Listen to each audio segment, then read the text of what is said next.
Assalamualaikum warahmatullahi wabarakatuh. Kembali lagi dengan saya Erlinda Agustina dari kelas 9A. Kembalinya saya di sini akan menjelaskan tentang kerajaan Islam di Indonesia. Yang pertama ada Pulau Sulawesi dengan 3 kerajaan, yaitu Samudra Pasai, Malaka, dan juga Aceh Darussalam. Yang pertama, Kerajaan Samudra Pasai. Kerajaan Samudra Pasai ini kerajaan pertama di Sulawesi yang didirikan oleh Merah Silu atau lebih dikenal dengan Sultan Malik As-Saleh. Nah, Samudra Pasai juga dikuasai oleh 2 dinasti, yaitu Meurah Khair dengan raja pertamanya bernama Meurah Khair. Ia memimpin pada tahun 1042 sampai 1078 Masehi. Dan juga dinasti Meurah Silu. Dinasti ini berdiri setelah raja terakhir Meurah Khair, yaitu Meurah Noe, wafat karena raja ini tidak memiliki keturunan, sehingga kerajaan Samudra Pasai dilanda kekacauan karena perebutan kekuasaan. Raja pertama dari dinasti Meurah Silu adalah Meurah Silu yang bergelar Sultan Malik As-Saleh 1285 sampai 1297 Masehi. Kerajaan mengalami kemakmuran terutama setelah Pelabuhan Pasai dibuka. Menjelang masa akhir pemerintahan Kesultanan Pasai terjadi beberapa pertikaian yang mengakibatkan perang saudara. Namun Kesultanan Pasai runtuh setelah ditaklukkan oleh Portugal pada tahun 1521 Masehi. Yang kedua adalah Kerajaan Malaka. Kerajaan kedua di Sulawesi adalah Kerajaan Malaka 1400 Masehi sampai 1414 Masehi. Menurut beberapa versi, Kerajaan Malaka didirikan oleh seorang pangeran bernama Pameswara dari Palembang, yakni yang lari ke Malaka ketika terjadi serangan dari Majapahit. Kerajaan Malaka mengalami keruntuhan setelah Malaka dikuasai oleh Portugis pada tahun 1511 Masehi. Kekuasaan politik Malaka hanya berlangsung kurang lebih 1 abad lamanya. Yang ketiga adalah Kerajaan Aceh Darussalam. Kerajaan Aceh berdiri menjelang keruntuhan Samudra Pasai. Berikut beberapa raja-raja penguasa Kerajaan Aceh Darussalam. Yang pertama ada Ali Mukhayat 1514 sampai 1528 Masehi. Ia adalah sultan pertama Kerajaan Aceh Darussalam. Yang kedua adalah Sultan Salahuddin. Pada masa Sultan Salahuddin, Aceh mengalami kemunduran yang sangat drastis. Ketiga adalah Sultan Alauddin Riayat Shah Al-Khohar 1537 sampai 1568 Masehi. Yang keempat adalah Sultan Iskandar Muda atau Dharma Wangsa Perkasa Alam Shah 1607 sampai 1636 Masehi. Kerajaan Aceh mengalami perkembangan pesat dan mencapai masa keemasannya. Yang kelima adalah Sultan Iskandar Muda 1636 sampai 1641 Masehi. B. Kerajaan Islam di Jawa.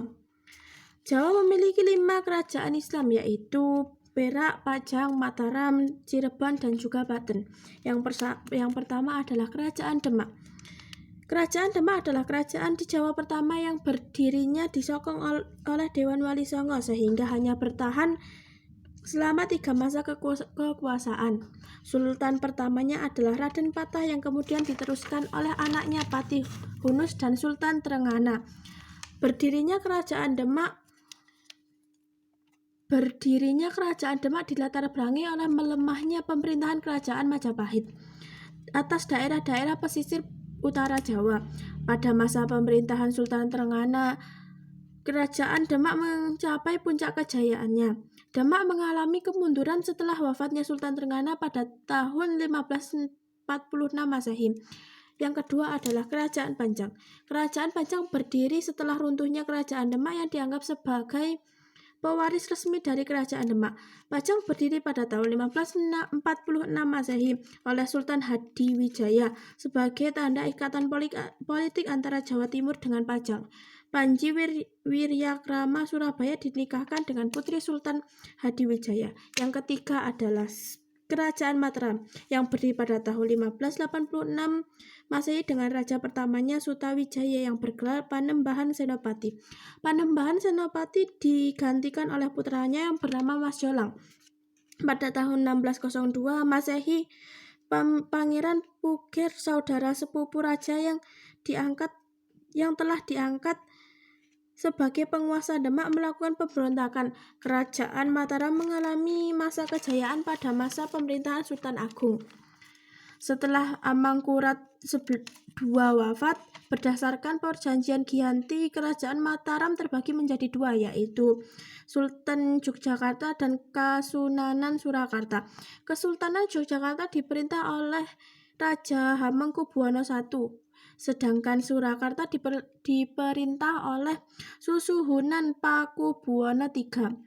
Kerajaan Mataram akhirnya terbagi menjadi empat kerajaan, yaitu Kesultanan Yogyakarta, Kasunanan Surakarta, Mangkunegaran, dan juga Pakualaman. 4. Kerajaan Cirebon. Pendiri Kerajaan Cirebon adalah Sultan Gunung Jati. Nama Sultan Gunung Jati sering dikaitkan dengan berdirinya Jayakarta atau Jakarta. Pada masa Fathahilah, Kesultanan Cirebon berkembang sebagai pusat perdagangan dan penyebaran agama Islam di Jawa Barat. Pada tahun 1570, Sultan Gunung Jati wafat dan dimakamkan di Gunung Jati Gunung Jati, Cirebon, Jawa Barat. Yang kelima adalah Kerajaan Banten. Semula Banten merupakan daerah kekuasaan Kerajaan Pajajaran. Pada tahun 1552, Fathahilah menyerahkan pemerintahan Banten kepada putranya Hasanuddin di bawah pimpinan Sultan Hasanuddin. 1552 sampai 1570, Banten berkembang pesat. Pada tahun 1671 Masehi, Sultan Ageng Tirtayasa mengangkat putra mahkotanya Sultan Abdul Qahar atau Sultan Haji sebagai raja muda. Ternyata selama memerintah Sultan Haji cenderung bersahabat dengan VOC, sehingga VOC memanfaatkan kesempatan ini untuk memengaruhi kebijaksanaan pemerintah Sultan Haji. Banten mulai dikuasai oleh Belanda di bawah pemerintahan Sultan Haji. C. Kerajaan Islam di Sulawesi. Kerajaan Gowatalo, Makassar adalah dua kerajaan yang terletak di Sulawesi Selatan dan saling berhubungan baik. Pada waktu Datuk Ri Badang datang ke kerajaan Gowatalo, agama Islam mulai diterima dengan baik. Buktinya Raja Goa yang bernama Karaeng Tunigalo memeluk Islam dan memakai gelar Sultan Alauddin Awalul Islam 1605 sampai 1638 Masehi. Pada masa pemerintahan Sultan Hasanuddin yang berkuasa sejak tahun 1653 Masehi, Makassar mencapai puncak kejayaannya. Pada masa Hasanuddin terjadi peristiwa penting, yakni persaingan antara Gowatalo dan Bone yang berlangsung cukup lama, diakhiri dengan keterlibatan Belanda dalam Perang Makassar 1660 sampai 1669 Masehi. Keberanian melawan Belanda membuat Sultan Hasanuddin dijuluki dengan ayam jantan dari timur oleh orang-orang Belanda. D. Kerajaan Islam Maluku. Kerajaan Ternate dan Tidore, wilayah kekuasaan kedua kerajaan ini meliputi Kepulauan Maluku dan sebagian Papua. Setelah Islam diterima oleh masyarakat Maluku, muncul 4 kerajaan Islam di Maluku yang disebut Maluku Kiehara, yaitu Kesultanan Ternate, Kesultanan Tidore, Kesultanan Jailolo, dan Kesultanan Bacan. Di bawah pimpinan Sultan Ba'abullah, Ternate mencapai puncak kejayaan. Kemenangan rakyat Ternate atas kekalahan Portugal ini merupakan kemenangan pertama putra-putra Nusantara atas kekuatan Barat. Sultan Ba'abullah dijuluki penguasa 72 pulau yang semuanya berpenghuni, hingga menjadikan Kesultanan Ternate sebagai kerajaan Islam terbesar di Indonesia Timur selain Aceh dan Demak, yang menguasai wilayah barat dan tengah Nusantara. Demikian penjelasan dari saya pada bab kerajaan Islam di Indonesia. Apabila ada salah kata yang kurang berkenan di hati kalian, saya mohon maaf yang sebesar-besarnya. Sekian dari saya. Wassalamualaikum warahmatullahi wabarakatuh.